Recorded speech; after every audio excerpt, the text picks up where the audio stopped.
أهلا بيكم كل محبي ومتابعي راديو دوجما. معاكم مريم منير، وهنكون مع بعض في برنامج طريق الحياة الأفضل. هنمشي مع بعض طريق الحياة الأفضل ونتعلم إزاي نعيش الحياة الأفضل وسط كل الضغوط اللي بتبقى علينا. وأول حلقة عندنا بتتكلم عن عادات النجاح السبعة، مصطلح جديد أول مرة نسمعه. يلا بسرعة تعالوا معايا نخش ونشوف إيه هي عادات النجاح.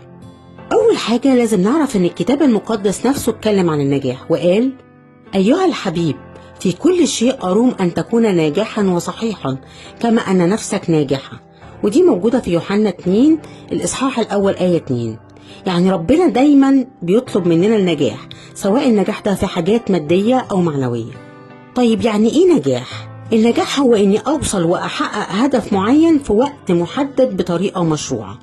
يعني مثلا أنا عايز أعمل رسالة ماجستير في تخصص معين، وقدامي تقريبا 3 سنين، ومفتوح قصادي كل القنوات والطرق المشروعة من كتب وأساتذة ومعامل وسوشيال ميديا علشان أوصل لهدفي.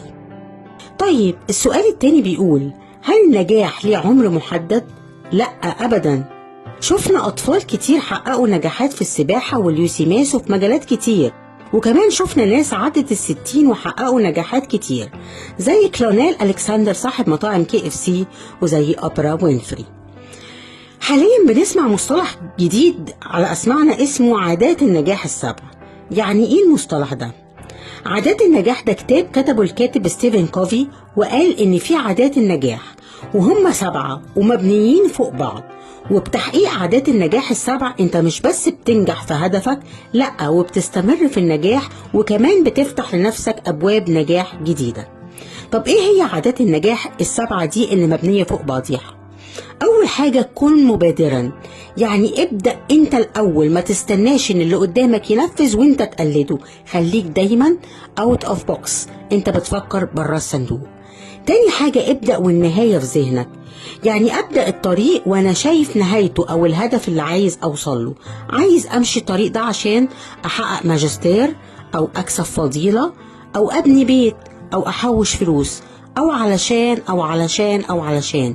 إذن الهدف واضح قصادي. ابدأ بالأهم فالمهم. يعني لازم أرتب أولوياتي، وكل واحد فينا أولوياته مختلفة عن التاني. رابع حاجة ودي مهمة قوي: فكر بعقلية اربح واللي قدامي كمان يربح. win to win. يعني مفيش حاجة اسمها أنا بس اللي ناجح، كلنا بنساعد بعض وكلنا بننجح وبنساعد بعض في نجاحاتنا. افهم الأول وبعدين فهم الآخرين، وده مبدأ مهم قوي من عادات النجاح. يعني ما اتكلمش في موضوع إلا وأنا فهمه كويس قوي، وأحاول أفهمه للقدامي بشكل بسيط متناسب معاه. كلنا محتاجين بعض، علشان كده العادة السادسة هي التكاتف والتآزر. كلنا بنسند بعض وكلنا عوامل في نجاح بعض. أخيرا لما توصل لهدفك خد نفس عميق وفكر في فتح طاقات جديدة وأبواب جديدة للنجاح، اسمها شحذ المنشار أو تجديد طاقتي. لو قدرنا نحقق 7 عادات دي هننجح وهنستمر في النجاح، ونفتح لنفسينا أبواب نجاحات تانية. وكل ما ننجح أكتر كل ما حالتنا النفسية بتكون أفضل.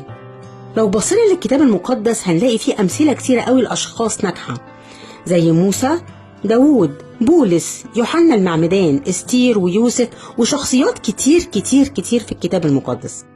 لكن عندنا الرول موديل لينا، وده مثال ما بننزلش عنا من عليه، هو السيد المسيح ليه كل المجد، اللي طبق ال7 عادات كاملة. كان هو المبادر، وكان هو دايما اللي شايف النهاية، وكان دايما بيرتب الأهم فالمهم.